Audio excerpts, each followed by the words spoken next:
주 예수의 은혜와 평강이 있을지어다. 오늘 또 본당에 나오셔서 그리고 각자 처소에서 온라인 동영상으로 새벽에 하나님께 나온 모든 성도들에게 하나님의 큰 축복이 있기를, 또 기도의 응답이 있기를 간절히 소원합니다. 우리가 이번 주간 계속해서 교회는 생명운동을 해야 된다 하는 그런 말씀을 드렸는데요. 어제는 바울의 갈라디아 교회에 보낸 편지 마지막 부분에 등장하는 내가 그리스도의 흔적을 가졌다 하는 그 흔적에 대한 말씀을 드렸습니다. 하나님께서 바울을 이 땅에서 부르시고 구원하셔서 그 이후의 삶이 완전히 달라진, 전혀 다른 삶을 살게 하셨습니다. 그래서 바울이 모든 것 다 가지고 모든 것 다 누리며 살 수 있는 그런 환경이었음에도 불구하고 예수님을 믿은 다음부터 바울이 행한 일은 그런 모든 것들을 다 포기하고 오직 예수 그리스도의 복음을 위하여 바울은 엄청난 고난과 고통 가운데 있게 되었습니다. 여기 오늘 본문은 바울이 자신이 생애 가운데 이제 마지막으로 기록한 책이 디모데후서인데 그 4장 마지막 부분이니까 바울이 마지막으로 기록한 글귀다. 우리가 그렇게 이해하시면 됩니다. 그런데 여기 오늘 말씀을 보면 바울은 로마의 감옥에서 자신이 어떻게 죽을 것도 다 알죠. 바울은 로마의 시민권을 가진 사람이기 때문에 베드로처럼 십자가에 못 박혀 죽지는 않습니다. 십자가형은 로마 시민권자에게 면제되는 것이죠. 그래서 바울은 참수될 것을 이미 알고 있습니다. 이 로마에 가보면은 좌우에 바울의 흔적과 베드로의 흔적이 항상 좌우에 있어요. 그래서 베드로는 십자가에 거꾸로 매달려서 이렇게 달려 있는 장면, 또 바울은 그리고 이제 베드로를 상징하는 열쇠가 새겨져 있고, 바울은 검은 말씀을 상징하죠. 그리고 한편에는 그렇게 바울이 있는 것을 볼 수 있어요. 그것만 보아도 초대교회에 가장 영향력 있는 두 인물이 베드로와 사도일 것이다 라고 하는 것을 우리들이 얼마든지 이해할 수 있죠. 그런데 참 바울은 인간적으로 볼 때 내놓을 것이 아무것도 없는 초라하고 가난하고 비참한 그런 사람이 아니에요. 어느 부분을 어떻게 내어놓아도 다 훌륭하고 멋진 사람이 바로 바울입니다. 그런데 이 바울이 그 마지막은 로마의 감옥에서 쓸쓸하게, 그 이후에 우리가 함께 읽었던 8절 이후에 9절 다음부터 보면은 바울이 얼마나 홀로 있고 고독하고 사람을 그리워했는가 하는 것도 알 수 있게 해줍니다. 그런데 여기 보면 6절 말씀이 관제와 같이 벌써 내가 부음이 되고 나의 떠날 기약이 가까웠도다. 바울은 이제 자신의 마지막 부분을 디모데에게 보낸 편지를 통해서 이렇게 표현을 해요. 관제와 같이 벌써 내가 부음이 되고. 여러분, 이 관제가 뭘까요? 이 제사에 대해서는 레위기에 보면은 5제사와 5가지 제사와 7절기를 기록하고 있죠. 그런데 그 5가지 제사는 번제, 소제, 화목제, 속죄제, 속건제, 그렇게 5가지 제사예요.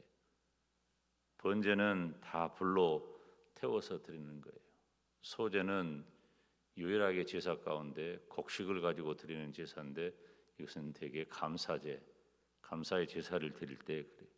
화목제는 감사와 찬양을 위해 드리는 제사이고, 속죄제는 그 사람이 어떤 도덕적인 죄를 지었다든지 혹은 신체적으로 이렇게 정결하지 못한 그런 상황이 되면 하나님 앞에 나와 제사를 드렸어요. 속건제는 내가 만약에 다른 사람에게 재산상의 어떤 불이익을 주었다, 이제 그런 것을 회개하고 하나님 앞에 나와 드리는 제사입니다. 이렇게 5가지 제사를 드리는데, 제사를 드리는 방식이 또 방식이 3가지가 있어요. 제사의 종류는 5가지가 있고, 제사의 방식은 거제라고 하는 것은 이렇게 들어 올려서 드리는 거예요. 들어 올려서 드리는 것. 다시 말하면 하나님 앞에 들어 올려 드리는, 성전에서 드리는 제사예요. 요제는 흔들어서 드리는 제사이고, 그러면 우리가 여기 오늘 본문에 나와 있는 관제는 혹은 전제라고도 해요. 그럼 이 관제는 뭐냐면, 이 제사를 드릴 때 있잖아요. 번제나 소제를 드릴 때 그 제사를 드리면서 그 제물 위에 그 제사를 드릴 때 포도주나 기름을 진짜 부어버리면 물이 쏟아지니까 이렇게 포도주나 기름을 부어버리는 거예요. 부어버린다는 말은 무슨 말이냐면은 다 쏟아버린다 그 말이에요. 여러분, 다 쏟아버린다는 것에 충분한 이해가 되지요. 아낌없이 다 쏟아버린다는 거예요. 그럼 여기 보면 바울이 이제 자신의 인생의 마지막 날을 예견하면서 관제와 같이 벌써 내가 부음이 되고, 관제와 같이, 이 관제는 이 전제, 이것은 포도주나 기름을 붓는다 그랬죠. 관제와 같이 내가 부음이 되고 나의 떠날 기약이 가까웠도다. 자신의 생애가 다 끝난 거예요. 대부호의 아들이고 로마의 시민권자고 당시 최대의 학문 정치인, 유력한 젊은 정치인, 그리고 많은 사람들에게 가진 영향력, 이런 인물이었던 바울이 예수님을 만난 다음에는 사막으로 들어가 수년을 지내고 다시 돌아와 자신을 의심의 눈초리로 바라보는 유대 그리스도인들을 향해 예수 그리스도의 복음을 가진 사도가 되었다고. 그리고 그는 이방인의 사도로 헌신하면서, 제가 가끔 그런 말씀을 드리지요. 이 터키는 차로 다녀도, 제가 차를 가지고 터키를 한 바퀴 돈 적이 있어요. 며칠 걸리냐면은 군데군데 별로 안 들려도 3박 4일 4박 5일 정도가 차로 다니면 그렇게 멀어요.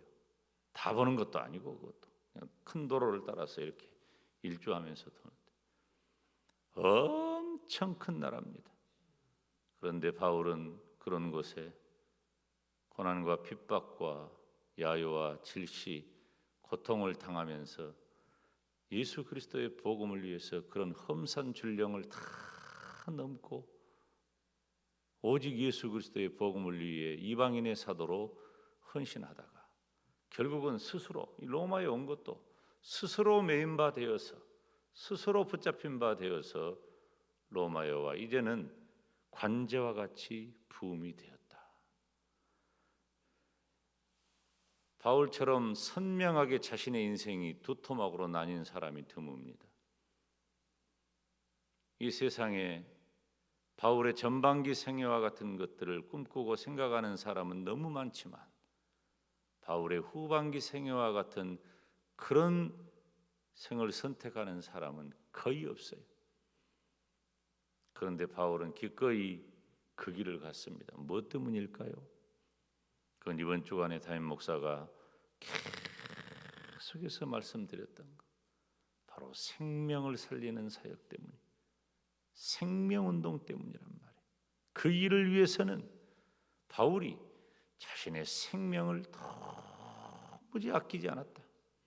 모든 것을 다 내어놓았다. 제가 제 동기 선교사님 지금 천국 가셨다 그랬죠. 그럼 지금 벌써 한 15, 16년 전에 돌아가셨으니까 47살 때 한 20년 가까이 된 것 같기도 해요. 굉장히 우리 동기 중에 가장 먼저 벌써 제 동기들도 한 10명 천국에 갔어요. 뭐 그럴 때가 막 됐는지 은퇴한 분들도 많고, 제가 이제 우리 동기들 중에서는 가장 좀 원래의 그 기준에 의해서 학교를 이렇게 간 사람이기 때문에 저는 우리 동기들 중에서 나이가 적은 그룹에 속해요. 다 그렇게. 근데 그 선교사님 그 가족 김정욱 선교사님 지금 북한에 있다고 그랬죠. 제가 왜 그런 얘기를 했겠어요?